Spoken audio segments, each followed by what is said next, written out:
Amelia Davenport felt invisible inside her own home, a sprawling penthouse overlooking the Golden Gate Bridge, where the lights of San Francisco glittered Daddy.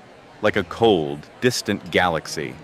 Tonight, though, wasn't about the view. It was about Leo, her brilliant, imaginative 7-year-old, who had spent the afternoon sketching a detailed prototype for a new app he was desperate to show his father. She'd planned a quiet, perfect birthday for him, with his favorite gourmet mac and cheese bubbling in the oven and a cake shaped like a friendly robot sitting on the quartz countertop. As Leo blew out his 7 candles in one determined puff, Amelia felt a brief surge of peace, hoping she could shield him from the disappointment she knew was coming. "Mom, is Dad's emergency meeting almost done?" Leo asked, his fork hovering over the cake. Amelia's smile felt brittle enough to shatter. "I'm sure it is, honey. It's a critical one." Critical. That was the word Marcus had used in his text message hours earlier, a sterile corporate excuse that held no emotion, no regret, no apology, and no mention that his only son was turning 7. Amelia fought back the familiar sting of being an afterthought. "Go on," she whispered. "You should have the first slice." Leo's face brightened instantly.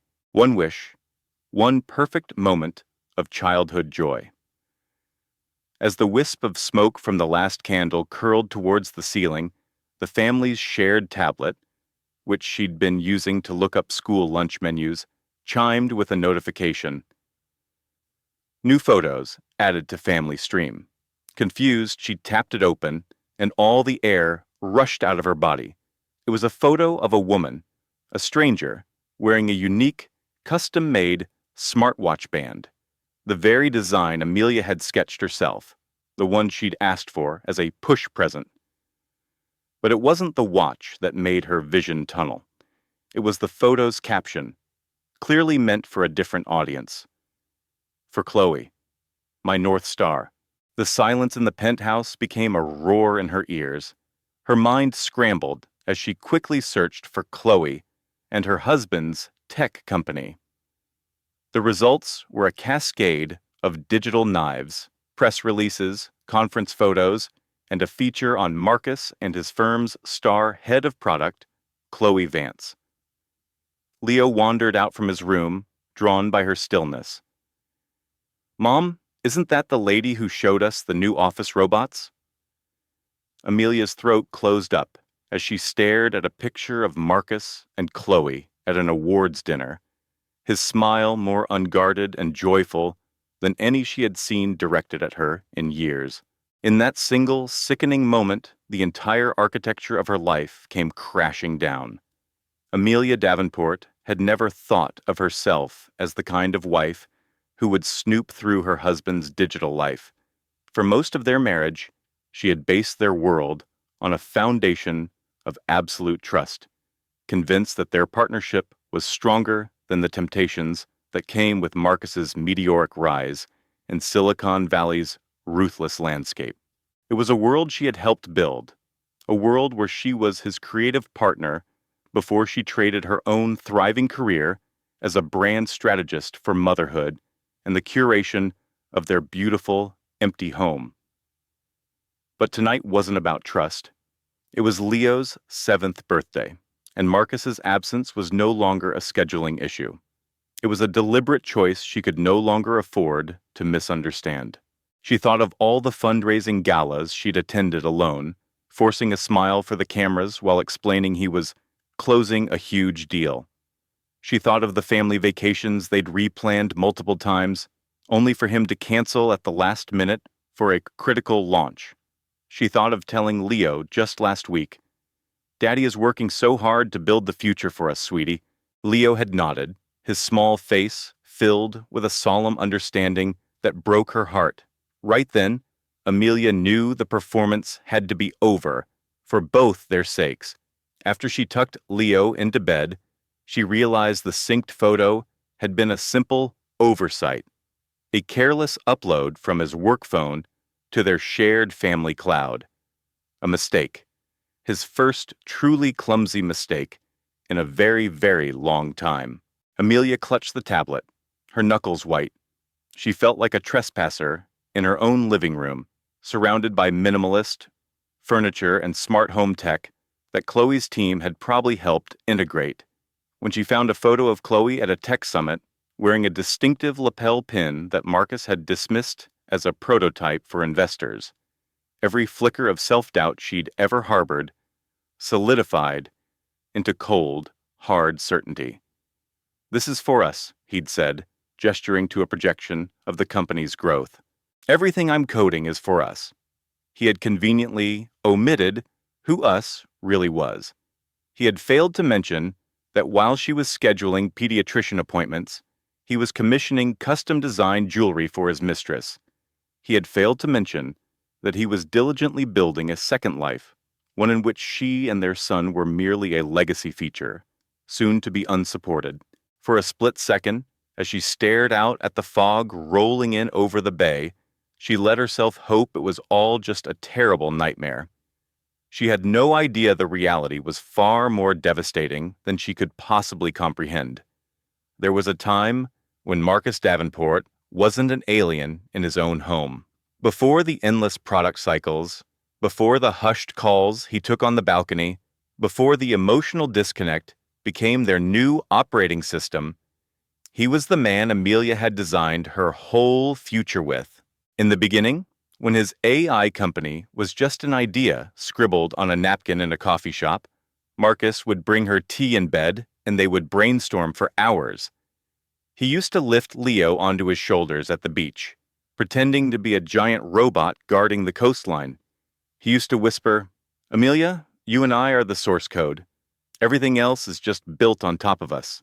And Amelia had invested her entire soul into that original code.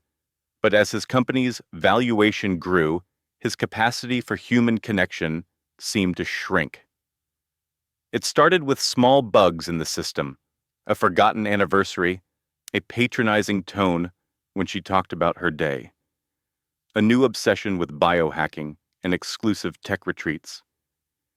Then came the secrecy, the way his phone screen would immediately go dark whenever she walked into the room. Amelia had tried to rationalize the changes, telling herself he was drowning in pressure, that being a CEO was an isolating job. But in her gut, she felt herself being systematically written out of his life's program. He began to find fault in her decisions, the unambitious friends she kept, her lack of interest in networking at another pointless mixer, her inability to grasp the sheer scale of his vision.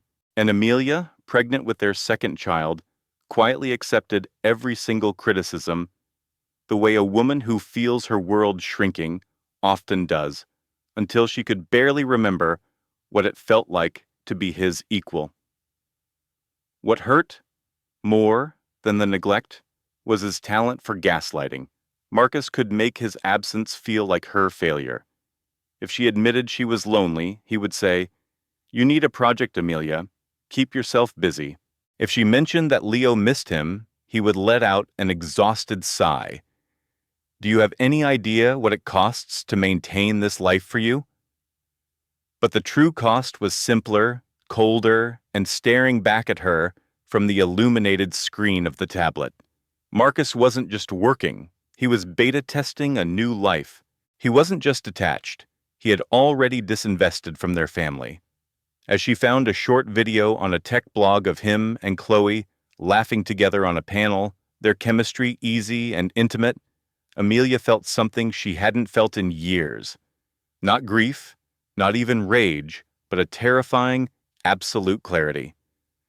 Tonight, his carefully constructed reality had finally thrown a fatal error. Leo Davenport had always believed his father was a modern-day superhero, a man who was inventing the future from his keyboard. At 7 years old, he still thought that every canceled family outing was due to a critical server migration, that every rushed goodbye kiss was just a hero leaving for his next mission, and that his dad, no matter how busy he was, loved him more than any line of code he'd ever written. Amelia wished, with every fiber of her being, that she could protect that illusion for just a little while longer. That morning, Leo had woken her up by leaving his latest design on her nightstand, a drawing of their family as smiling stick figures standing inside a giant glowing microchip. "Mom, do you think Dad will use this for a new logo?" he had whispered, his voice full of pure admiration. "I'm sure he'll love it, my sweet boy," Amelia had lied. His backpack was loaded with his most prized possessions to show his dad: a defunct circuit board from Marcus's first computer, a photo of them at a robotics fair, and the new book about Mars rovers he hoped his dad would read to him tonight. At breakfast, Leo had meticulously planned out the entire evening. "After we eat cake, Dad and I are going to build my new robotics kit." She didn't have the heart to tell him Marcus had already sent his regrets from a last-minute off-site in Napa. She couldn't bring herself to be the one to crash her son's whole world. "That sounds like the best plan in the universe," was all she could manage to say, knowing it was a complete fabrication. Throughout the day, Leo was a vibrating bundle of excitement. He even used his classroom tablet to send her an email with the subject line, "Dad, ETA?" and a body that simply read, "Any update?" The second he arrived home, he set a place for Marcus at the dinner table, painstakingly folding the napkin into the shape of a rocket ship. The stunning penthouse, the breathtaking view, the expensive custom cake, none of it held any value for him compared to that one empty chair. "Mom, maybe his self-driving car is stuck in traffic," he said, his voice getting smaller. Amelia wished she could freeze time and keep him safe in that perfect, innocent moment forever. But when she clicked on the email receipt and Theo saw her face drain of all color, he knew. He couldn't see the screen, but he saw the shift in her, as if a light inside her had been extinguished. His shoulders slumped, his bright eyes filling with a question he was suddenly terrified to ask. "Mommy?" His voice was a fragile whisper, but it contained a lifetime of meaning. It was the sound of a little boy feeling the ground give way beneath him. Tonight, she wasn't just unearthing her husband's infidelity.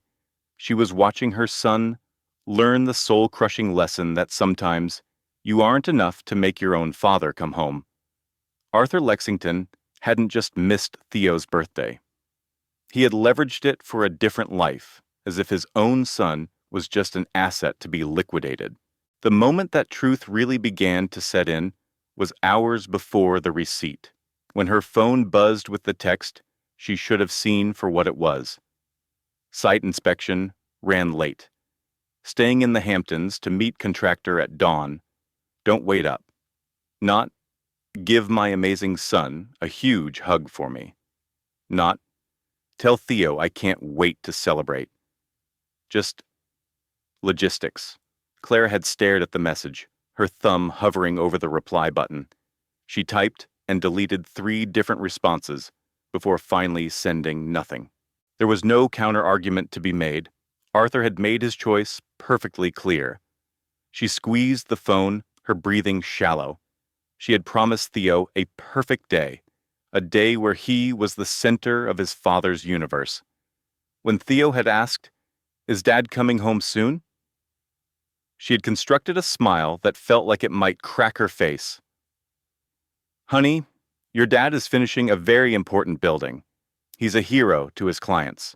It was a half-truth, a flimsy paper shield for a little boy who still believed his father could move mountains. But the reality of it crashed over Clara in cold, sharp waves. She recalled Theo leaving his meticulously built Lego skyscrapers on Arthur's pillow, just in case he made it home after bedtime. She recalled the way Theo would stand at the living room window, watching for his father's car long after she knew it wasn't coming down their street. Clara pushed aside the memory of Arthur's promises, each one as fleeting as the foam on the East River. By the time she and Theo sat down for birthday cake in their sprawling Manhattan apartment, She had brokered a fragile truce with the fact that Arthur was, yet again, lost to his work. She had spent the last hour spinning gentle stories for Theo, preparing herself to absorb the crushing weight of his disappointment. What she hadn't prepared for was the cruel twist of fate waiting in their shared inbox. She never dreamed Arthur would be so careless as to leave a digital breadcrumb trail. She never dreamed her son's birthday would be the backdrop for discovering his father's secret life. She never dreamed the universe would take this one evening she had fought so hard to rescue and burn it to the ground, because breaking a family promise was one kind of pain. But booking a romantic weekend at a five-star spa for another woman on the very day Clara was trying to shield their son from his absence was a different category of cruelty. This wasn't a scheduling conflict. It wasn't a work emergency. It was a calculated deception, staged with astonishing arrogance. The kind of betrayal that doesn't just wound, it severs a vital cord.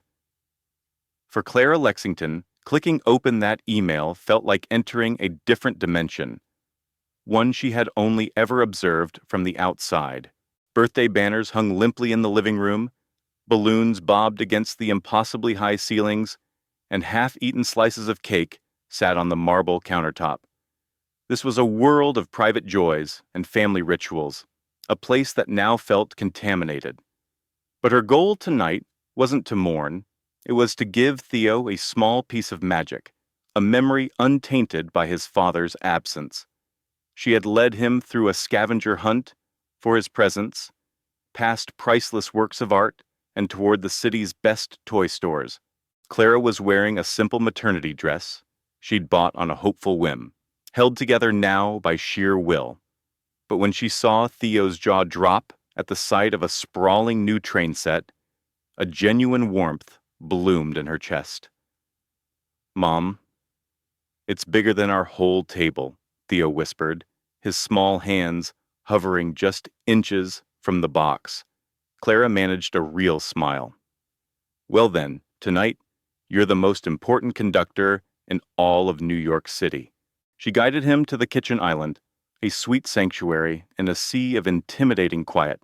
She cut him a huge slice of chocolate cake, something rich and familiar.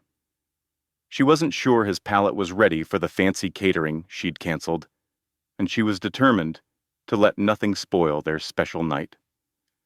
She filled a small glass with sparkling apple juice for him, calling him the birthday boy. Theo puffed out his chest, beaming.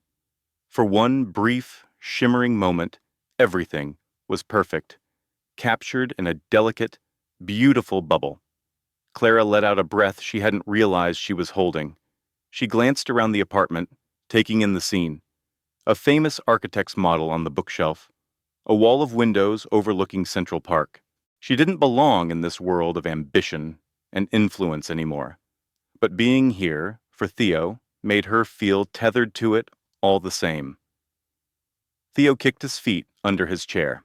"Mom, do you think Dad will ever build a skyscraper as tall as that one?"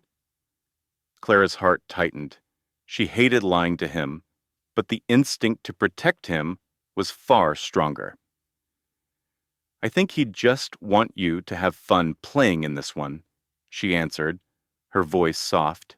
Theo nodded, accepting the answer with the simple trust only a child possesses. The cake was a resounding success. Theo's happy chatter filled their small corner, and Clara felt the tight knot in her shoulders finally begin to loosen. Maybe, just maybe, they had saved the night, but fragile things are not meant to last. Just as Theo scraped up his last bite of frosting, a notification chimed on the family tablet, displaying a confirmation from the Gilded Lily Spa. The moment the subject line registered, Clara felt a cold dread crawl up her spine, a primal warning that a catastrophe was unfolding before her mind could even comprehend it. She looked at the tablet, expecting to see a hotel booking for his business trip, or a charge for materials. Instead, reality landed its most vicious blow. Arthur Lexington was the star of an existence from which they had been completely erased. He wasn't tired, overworked, or reviewing blueprints as he'd claimed in his text only hours before. According to the receipt, he was indulging in a couple's serenity package, complete with champagne and a private suite. But it wasn't the lavish expense alone that made Clara's world stop turning. It was the other name on the reservation, Isabelle Dubois, a star interior designer so chic and accomplished, it was almost an insult. Her name was there, in crisp, digital print, linked to an arm that Clara still considered her own. The booking was for that very night, a detail of public intimacy that felt like a physical assault. In that instant, the ambient sound of the apartment, the hum of the city, the ticking clock, Theo's soft breathing, faded into a dull, rushing sound in Clara's ears. Her mind raced, desperately trying to construct a logical reason. A gift for a client? A corporate retreat?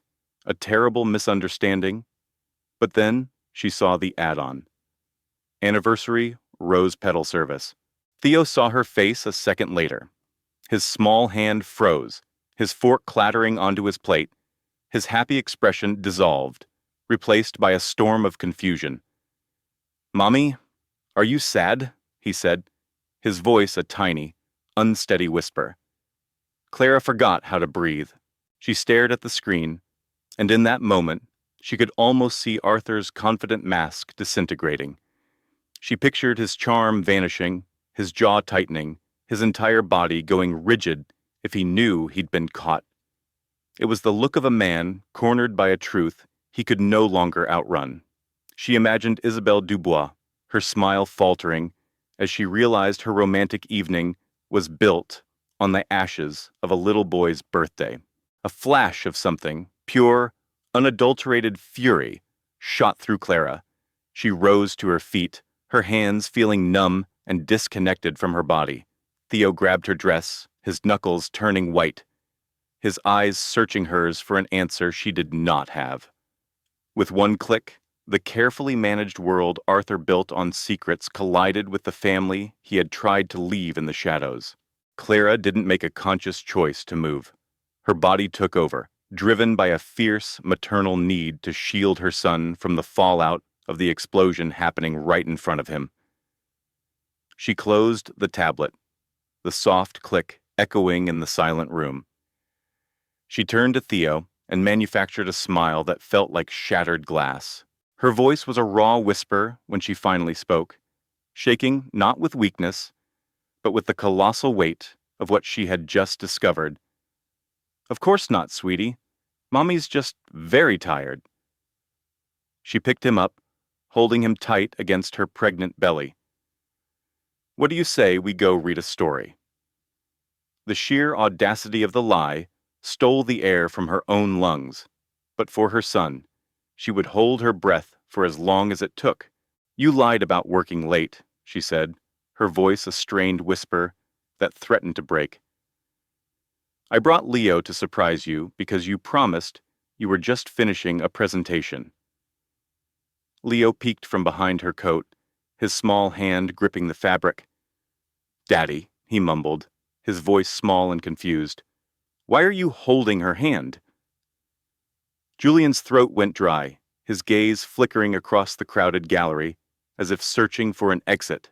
The buzz of conversation around them began to die down. The architects, the investors, the Chicago socialites, they all smelled the kind of intimate disaster that made for legendary gossip. Clara stepped back slightly, her smile a brittle, sharp thing. "Julian, maybe we should get off the stage," she murmured, her voice carrying just enough to let Eleanor hear the implicit command in it. The soaring space of the Art Institute of Chicago suddenly felt like it was closing in, stealing all the air. Eleanor's chest tightened, but a cold, sharp resolve began to form within her.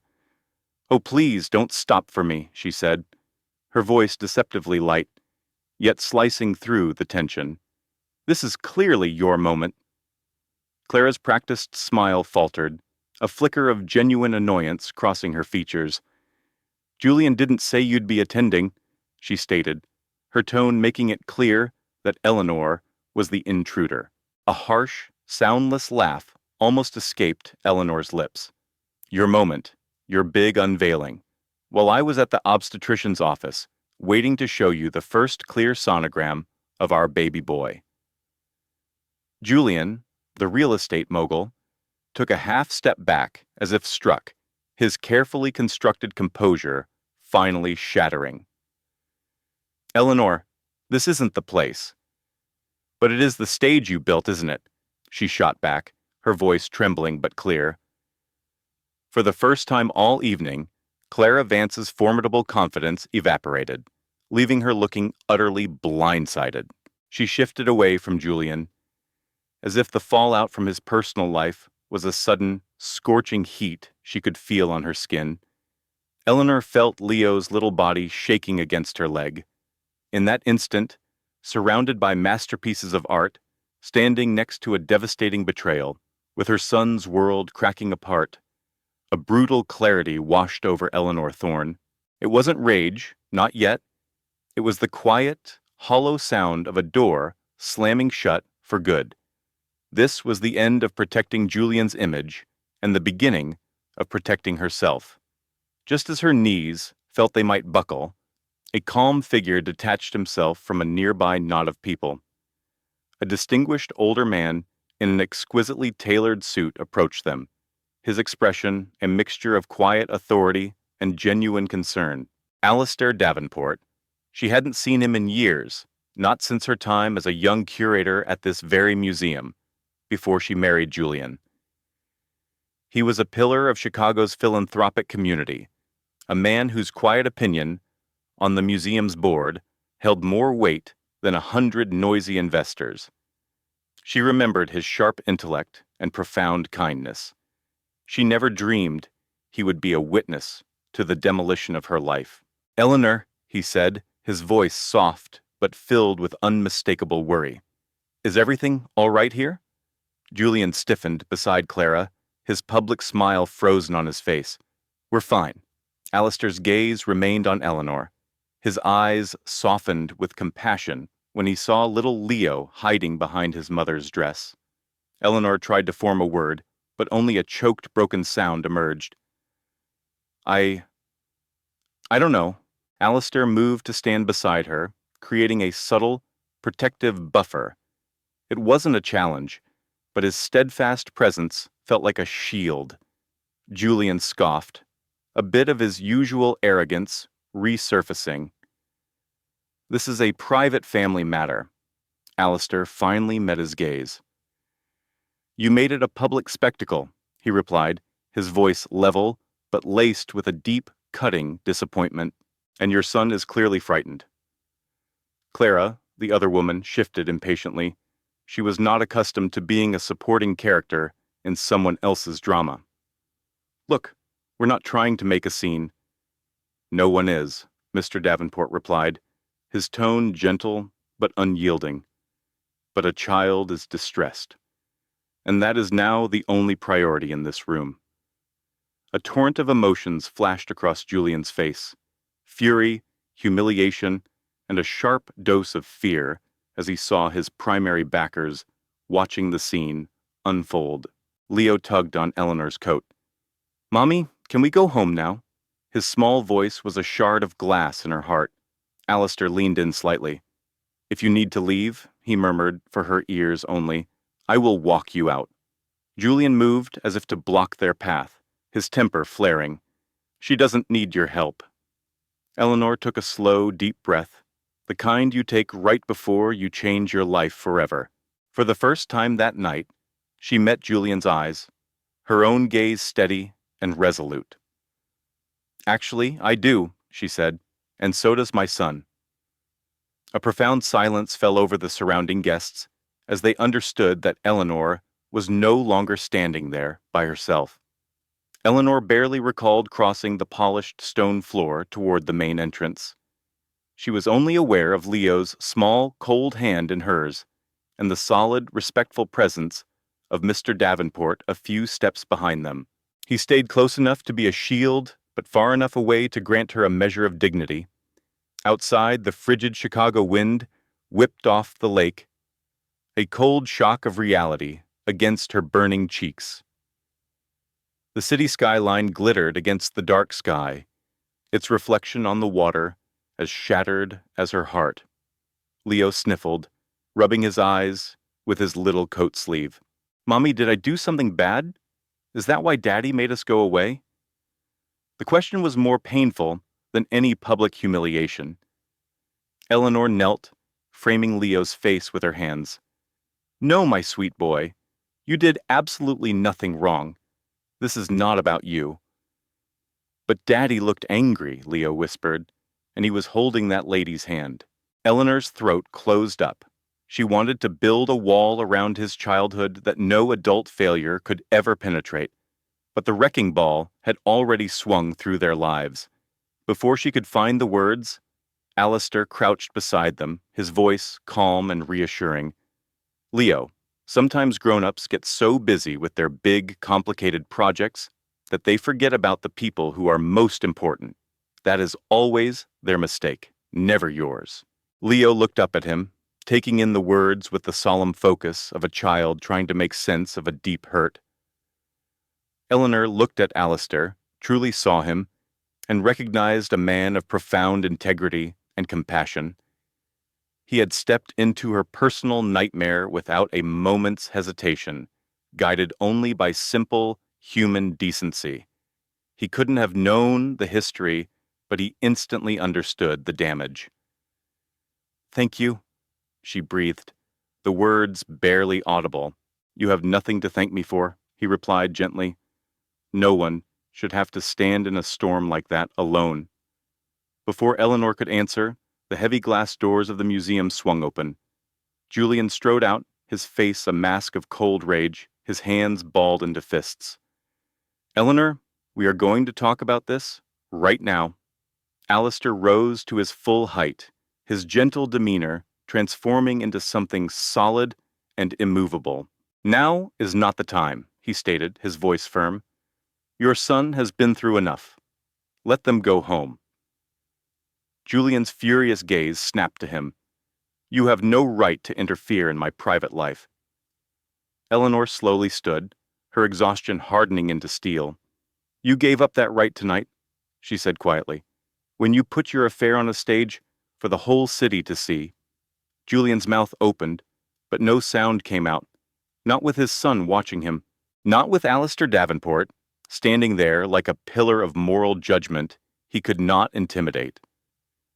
And for the first time in his life, the unstoppable real estate titan Julian Thorne looked as if he doubted the power he had always taken for granted. The morning after the unveiling felt unnaturally still, as if the entire city were holding its breath. Their sleek penthouse, which usually rang with Leo's laughter, was utterly silent. He sat at the marble island, drawing, while Eleanor tried to pack his school lunch. Her hands were shaking so badly she could barely close the container. She hadn't slept. Every time she closed her eyes, she saw Julian and Clara on that stage, saw Leo's heartbroken face, and heard Julian's venomous whisper on the phone later, blaming her for the public spectacle. After dropping Leo at school, Eleanor was driving aimlessly when a notification pinged on her phone. Wealth advisory. Large position liquidated. A cold dread pooled in her stomach. She pulled over and opened her financial app. The air rushed out of her lungs. Julian had sold off nearly their entire joint investment portfolio, leaving a balance of just over $2,000. The public humiliation was an act of ego. This was a declaration of war. With shaking fingers, Eleanor started searching their shared cloud server, and she found it. A cascade of hidden expenses, a lease for a penthouse apartment at the Waldorf Astoria, getaways to Aspen, charges from jewelers on Oak Street, bills for private jet charters, all within the past year. All paid for out of their joint accounts. Eleanor sat in her parked car on the side of the road, the truth crushing her like a physical weight. Julian wasn't just having an affair. He was funding an entire shadow life with the fortune she believed was for their family, for Leo's future, for the new baby, for the life they were meant to be building together. As if on cue, a second alert appeared on her screen. Your corporate credit card payment is overdue. But Eleanor had never missed a payment. Nausea rose in her throat as she opened the account.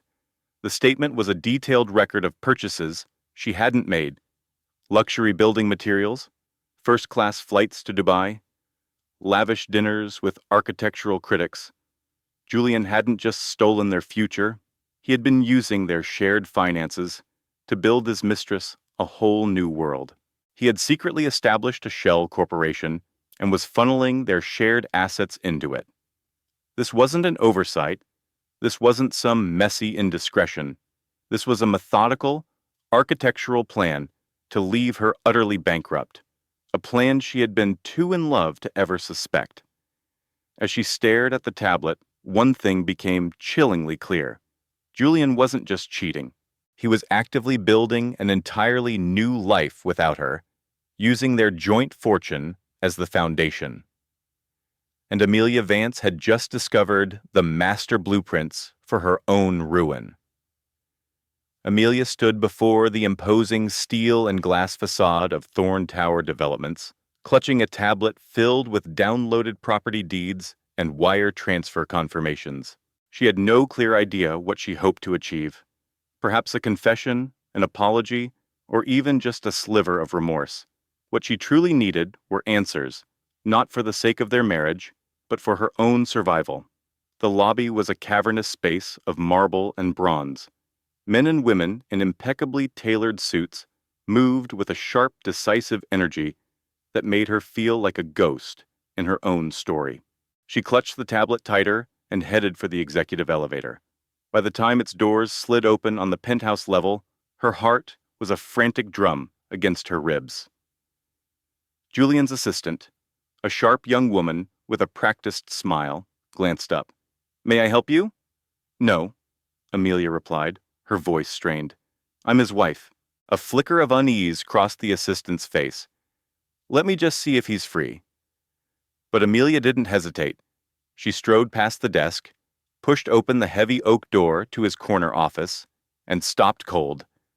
Zara was standing over the architectural model of his latest skyscraper, not just looking, but with her hand resting intimately on his forearm as he used his other hand to trace a line on her palm, murmuring something that made them both share a low, conspiratorial laugh. It was a laugh of shared secrets, a laugh Amelia hadn't been a part of for years. The sound that caught in her throat was not a sob or a yell, but a sharp, quiet gasp, the sound of a foundation cracking. Julian spun around. "Amelia, what in God's name are you doing here?" Zara pulled her hand away with the unhurried grace of someone who owned the space, smoothing her silk blouse with an entitled smirk that made Amelia's blood run cold. "You told me she was content doing her historical research from home," Zara remarked, crossing her arms. Amelia's hands shook as she held up the tablet. The Dubai penthouse, the offshore accounts. "Julian, what is all of this?" Julian's face went from startled shock to frustrated anger, and then settled into a mask of pure, cold condescension. "You have no right to be digging through my private server," he said sharply. "That is a complete betrayal of our privacy." Amelia stared, her voice trembling. "Our shared server? The inheritance from my father that I let you invest? This is a betrayal of my entire life." Julian stood, adjusting his cufflinks, as if preparing for a board meeting, not dismantling his marriage. "Look, Amelia, I am diversifying our portfolio internationally. I cannot have your sentimentality compromising a multi-million-dollar venture, especially not in my office." Zara perched on the edge of his massive desk, a predatory gleam in her eyes. "It's time to face reality, Amelia. Some historic structures just have to be demolished to make way for the new skyline." Then Julian delivered the fatal blow. "I've accepted a cash offer on the Lincoln Park house. You have until the end of the month before the new owners take possession." The room tilted, because in that moment, Julian wasn't just ending their marriage. He was liquidating every asset, bulldozing every memory of the life they had constructed. Amelia Vance had no memory of how she escaped the Thorn Tower. One moment, she was watching the man who promised her forever treat her like a landmark slated for demolition, and the next, she was in a taxi, the architectural renderings of his secret Dubai penthouse glowing on her tablet like a tombstone. Her breath hitched, her vision swam, and the sheer weight of it all, the financial annihilation, the ice-cold treachery, the absolute humiliation, crashed down upon her. She tried to draw a breath, but it came out as a ragged, choked sob. Leo. The single name was an anchor in the storm. Her son, her sweet boy, her only reason to fight back. Amelia pressed her forehead against the cold glass of the taxi window and finally let the floodgates open. It was a violent, jagged grief, the kind that hollows you out when you find the blueprints of your life have been stolen and used to build a palace for someone else. When she finally walked through her front door, her face was swollen, and a deep, physical ache had settled in her chest. She saw Leo on the rug, carefully building a magnificent castle from wooden blocks. His face burst into a smile of pure, untainted pride. "Mommy, look! I built a fortress!" His innocent words felt like another crack in her shattered heart, but she would not break in front of him. She swallowed the lump in her throat, knelt on the floor, and pasted on a smile that felt like it was tearing her face. "It's the strongest, most beautiful fortress I have ever seen, my love." Later that night, long after Leo was asleep, Amelia sat in the silent, darkened kitchen, bombarded by automated alerts, confirming that her access to their shared investment platforms and cloud storage had been systematically revoked. She stared at her tablet, the screen a glaring monument to his betrayal. It wasn't just the affair, it was the meticulous, calculated way he had engineered her obsolescence. Then, a new email notification pinged, forwarded from his account. To Zara. "Dubai finalized, my love. The flagship of our new world is ready to launch." Amelia's hand instinctively flew to her belly. Julian wasn't just cheating. He was executing a hostile takeover of her life, a swift, brutal demolition. The man who had once sketched their dream home on a cocktail napkin was now drafting a global empire on the ruins of their past. For a long, quiet moment, Amelia sat there, the sounds of Chicago a distant hum.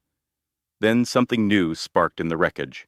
It was tiny, a single ember, glowing in the ash, but it was there. It was not anger, and it was not grief.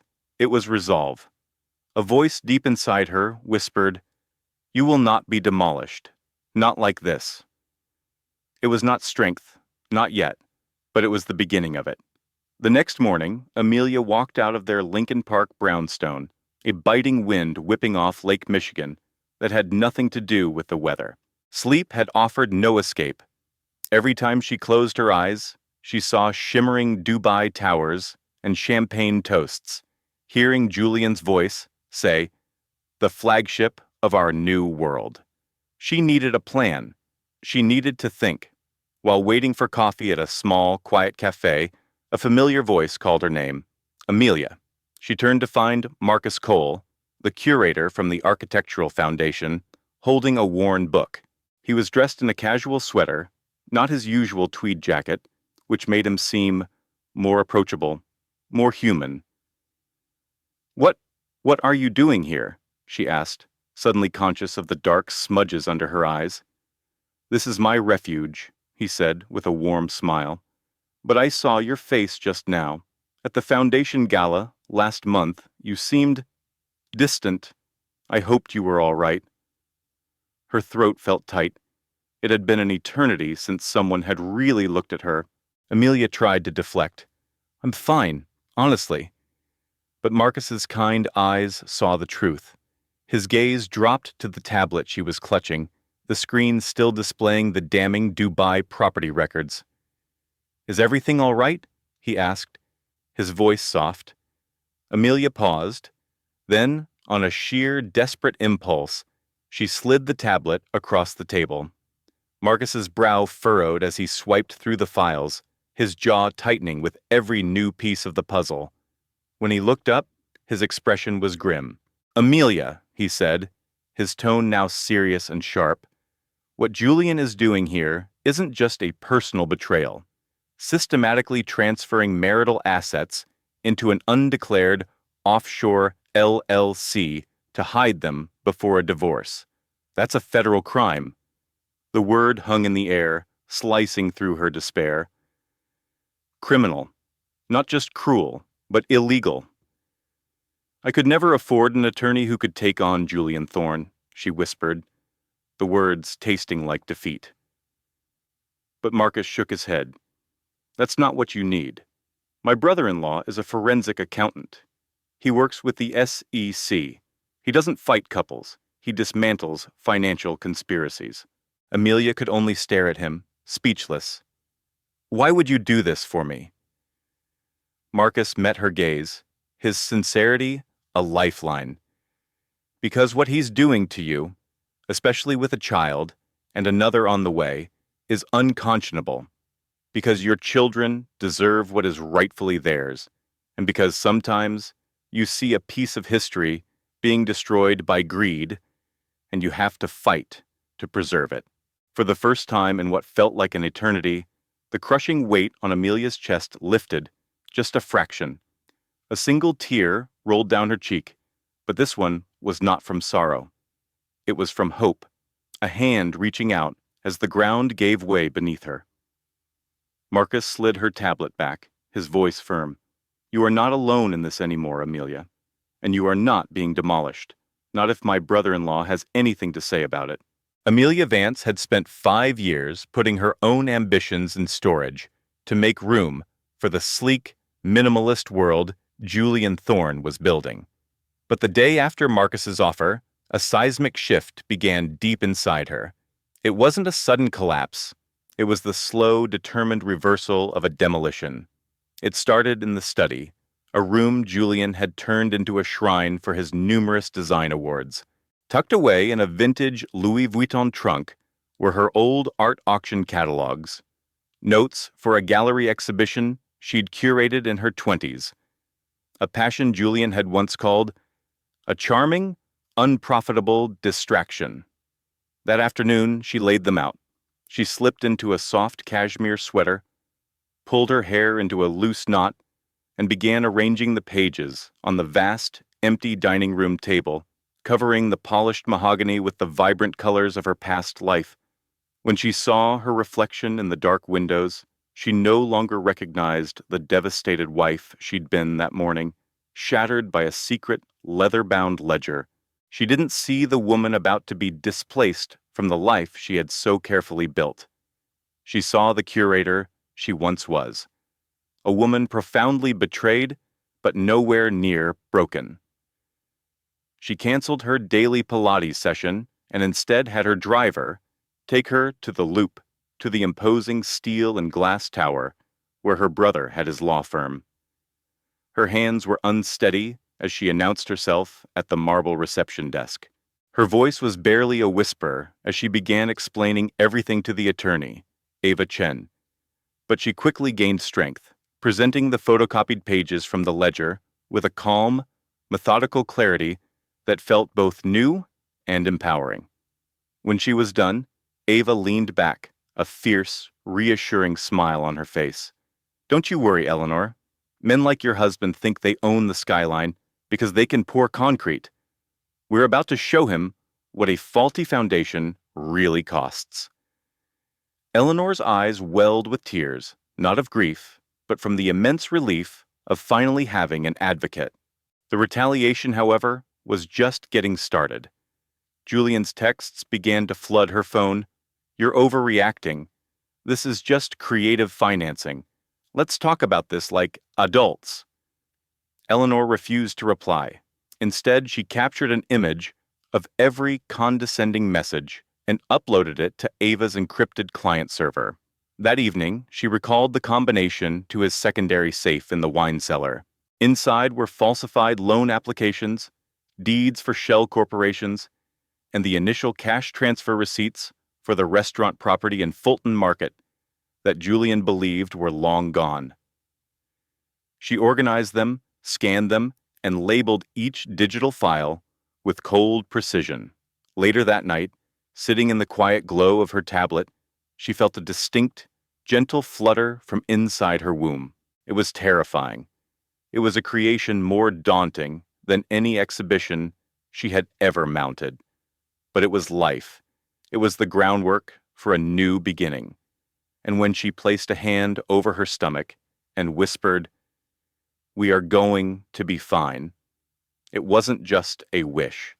For the first time on this frightening, unfamiliar journey, she was starting to know it was true. While Eleanor was quietly laying out the plans for her own liberation, Julian Croft's gilded world began to show deep structural cracks. Then, those cracks started to spiderweb with the terrifying speed of a man losing the iron-fisted control he thought he'd built into his life. It began at his own firm. The day after Eleanor found the ledger, Julian strode into the headquarters of Croft Properties, expecting the usual mixture of awe and fear his presence commanded. But the atmosphere was toxic. His chief operating officer seemed to be actively avoiding his gaze. Senior partners were having hushed meetings behind closed doors, and a certified letter with a bright red, urgent stamp was sitting on his desk. It was a notice from the city's Department of Buildings. "We have received a verified anonymous complaint regarding permit fraud and illegal campaign contributions. A comprehensive financial and structural audit will begin immediately." Julian's blood ran cold. He knew exactly what they were after.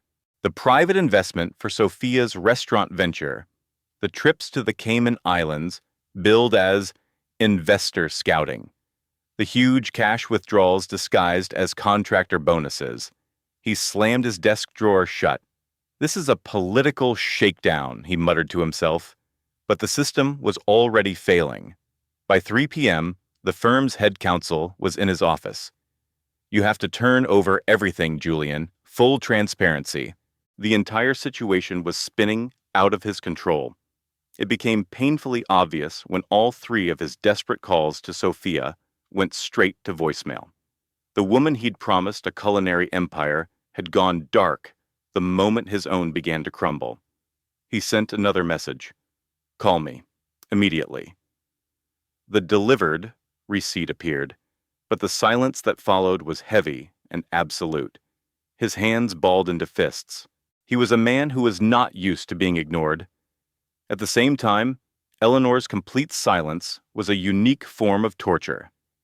There were no screaming phone calls, no desperate pleas, none of the drama he had prepared for. She had simply vanished. Her quiet disappearance was more unsettling than any fight. Back in the cavernous, silent Gold Coast mansion, he dialed her number one more time. It went to her voicemail message.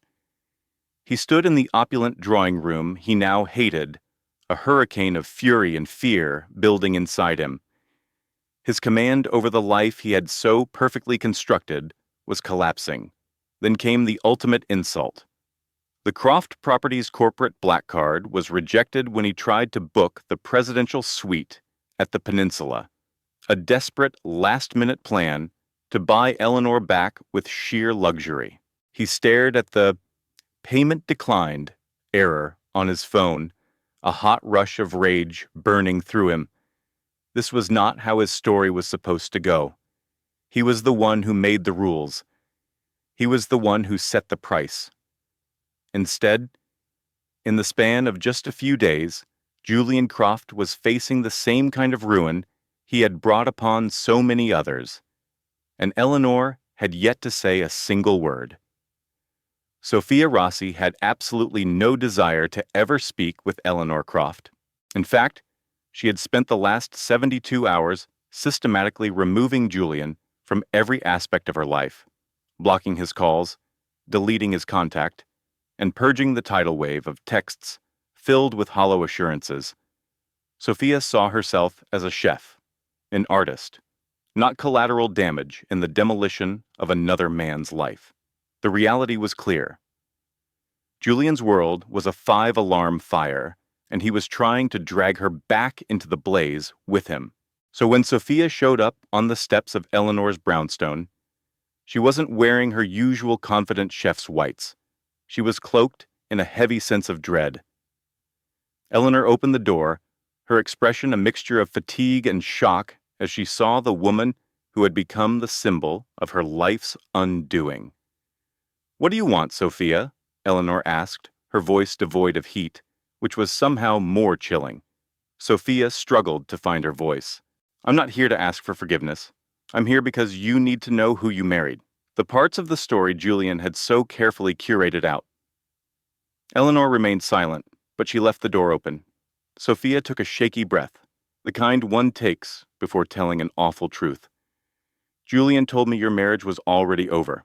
He said you were living in separate wings of the house, that you'd grown cold, and that the baby—" He suggested the baby wasn't his. She dropped her eyes to the intricate tilework in the foyer. "I made the choice to believe him." Eleanor's hand tightened on the doorknob. Sophia pressed on, her voice trembling.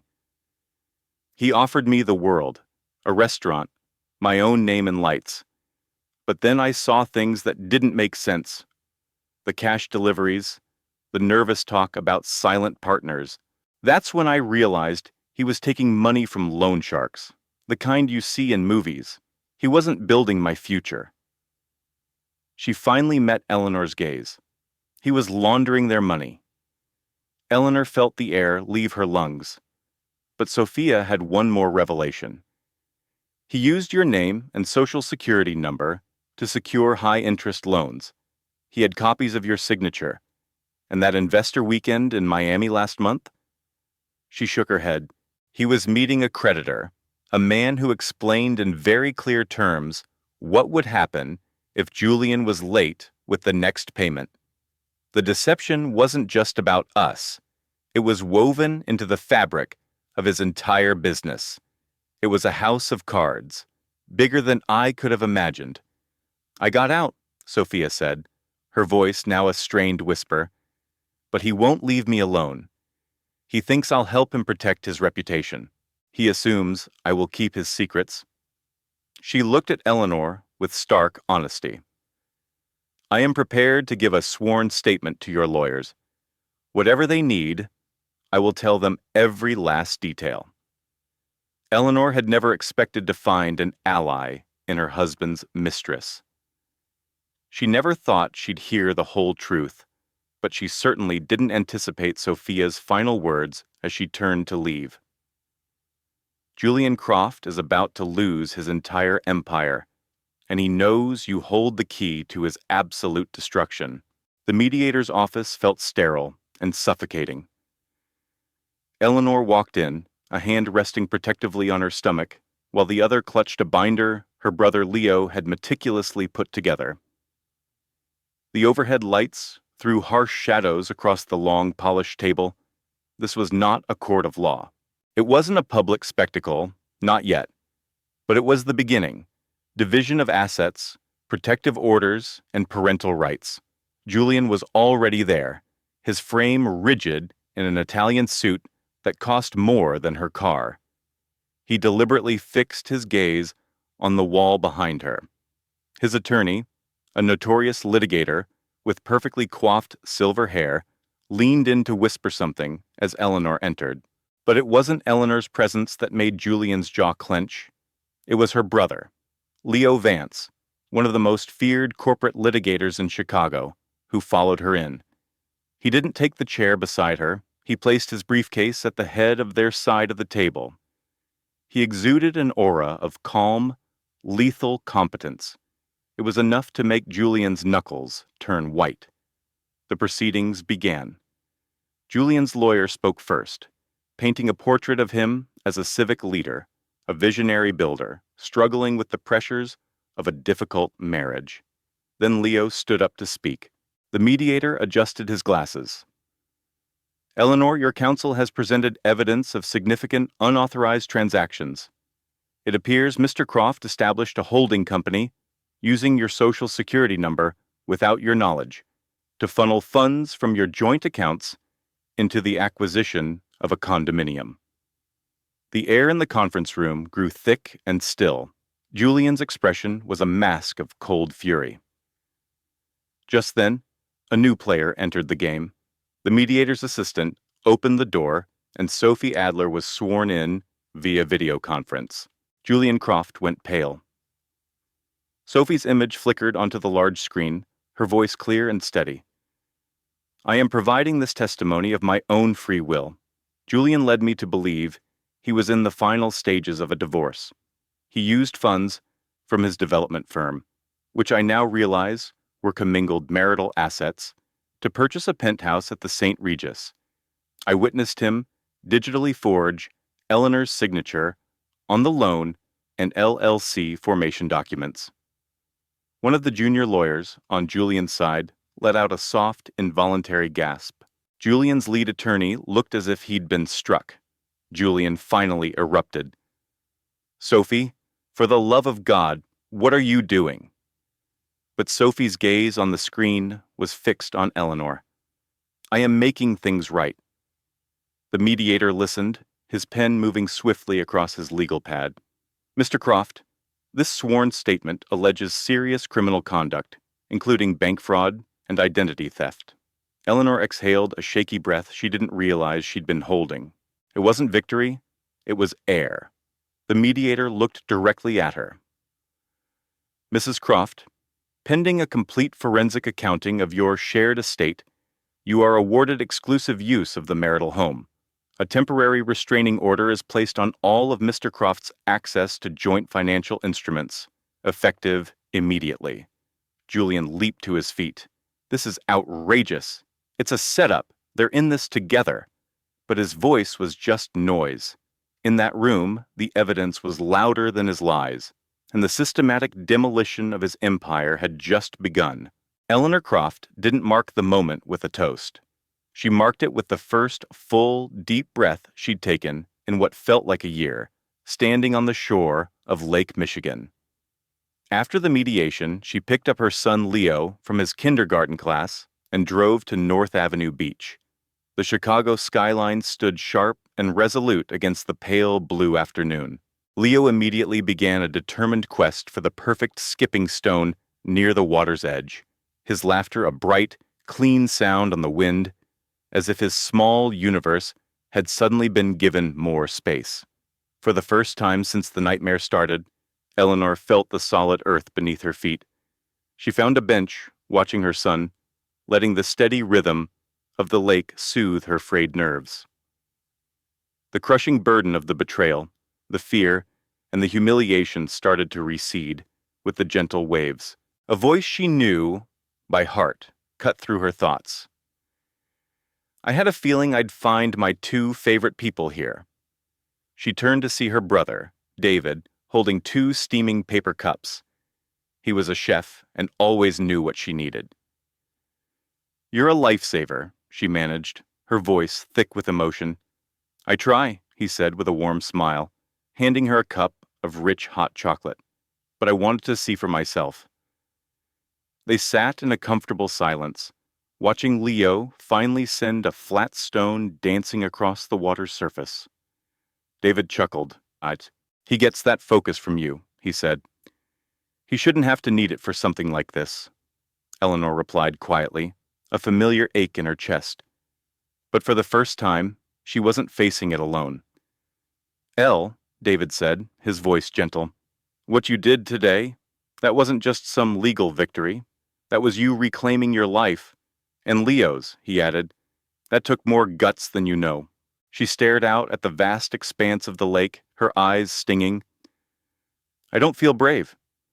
That's usually the sign that you're being the bravest, he answered softly. The silence that fell between them was a warm coat against the cool lakefront breeze. Leo came running back, his face alight with discovery. "Mommy, Uncle David, look what I made!" He held up a small, smooth rock he had decorated with wet sand to look like a smiling face. Then, without a second thought, he slipped his other hand into David's, a simple gesture of absolute, unwavering trust. Eleanor's heart swelled, not with grief, but with an emotion she'd almost forgotten: hope. As the sun began to dip behind the skyscrapers, a profound thought crystallized in her mind. She wasn't just picking up the broken fragments of her old life. She was drafting the blueprint for an entirely new one, a life where she was the lead architect, a life where her children were safe, a life where loyalty was the foundation, long after the betrayal had crumbled to dust. And for the first time since she found the hidden files, Eleanor Croft could finally envision a future that didn't feel like a ruin. 6 months later, Chicago felt like a different city to Eleanor Croft. The streets were the same, but the way she moved through them had changed. The financial audit had been a cataclysm for Julian. Eleanor's testimony, corroborated by the damning documents from their shared server, created an airtight case of fraud. Julian was disbarred by the state of Illinois, his real estate development firm went into receivership, and his primary lenders filed a massive civil suit against him. For a man whose identity was built on his grand projects, the public downfall was absolute. Chicago's business journals documented every phase of his collapse. Former partners would suddenly find a compelling reason to study the cracks in the pavement if they saw him walking toward them. In a final, devastating blow, the private equity firm he had so brazenly deceived was the one that ultimately bankrupted him, winning a judgment that left him in a financial crater from which he could never escape. His empire was built on a fraudulent foundation, and he was left alone in the rubble. All the while, Eleanor's world was quietly, beautifully being rebuilt. She had given birth to a healthy baby girl, Clara. Her new venture, a small independent art gallery in the River North District, was flourishing. Leo was his bright, happy self again, his drawings filled with superheroes and sunny days instead of monsters in the shadows. But the deepest change was the one inside her. One evening, her brother David invited her to a benefactor's gala at the Museum of Contemporary Art, the kind of society event she once would have dreaded. This time, she accepted immediately.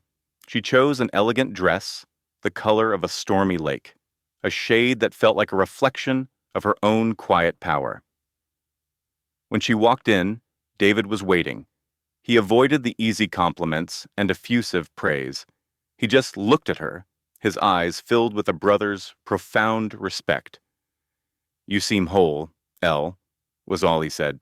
"I am," she replied, and the words felt as solid as the ground she stood on. They moved through the crowded gallery with an easy confidence, talking and laughing. Leo and the baby, at home with their favorite sitter, had been excited for their mom to have a night out. Later, as they stood before a striking abstract sculpture, David's tone turned more serious. "You know, Elle, I hated watching you go through that, but I've never been more proud of the woman you are today. Eleanor, I know it was hell, but you've managed to build something truly beautiful from the wreckage. A family, a business, a real life. Whatever comes next, you're ready for it." Tears welled in Eleanor's eyes, not of sorrow, but of catharsis, of gratitude, and of the quiet certainty that she had weathered the hurricane and was now standing in the calm, sun-drenched garden that came after. She squeezed his arm gently. "I know," she whispered. Around them, the gallery lights cast a soft, hopeful glow. And with that, Eleanor Croft stepped into the next chapter, grounded, resilient, and finally, entirely her own. And so, our story reaches its conclusion. If you have followed me to the end of this journey, It's likely because some part of this narrative resonated with your own life. Perhaps it reflected your own process of rebuilding, or maybe it touched on a hurt that is still healing. And that is more than okay, because life has a way of shaking our foundations when we least expect it. But as the philosopher said, the obstacle in the way becomes the way. And Eleanor's story is a testament to that powerful truth. You never need another person's validation to be complete. You grant that to yourself with every small act of courage. Healing is almost never a single, dramatic event. More often, it's the quiet rhythm of a new passion, the unwavering support of family, the sound of a child's unrestrained laughter, or the slow realization one morning that your hope has, at last, become louder than your fear. So, if this story spoke to you, I would be honored if you would like, share, and subscribe, not for the sake of some mysterious algorithm, but to pass this torch of resilience to someone else who may need to see its light today. And most importantly, remember that you are worthy of peace and deserving of a new beginning. This story is a work of fiction created solely for the purpose of exploring emotional themes and for entertainment. The characters, events, and dialogue, including all names, locations, and actions, are the products of imagination and are not meant to represent any actual people or incidents. Any resemblance to real individuals or events is entirely coincidental. Our goal is to explore themes of recovery, self-respect, and empowerment through storytelling, not to depict or pass judgment on any real person. We hope our viewers recognize that this narrative was crafted to inspire and provide comfort, offering a measure of strength to anyone facing their own personal trials. We ask that you engage with this story thoughtfully, remembering that it is a piece of fiction created with a specific intent. Your support is deeply appreciated as we work to create a safe and encouraging community together.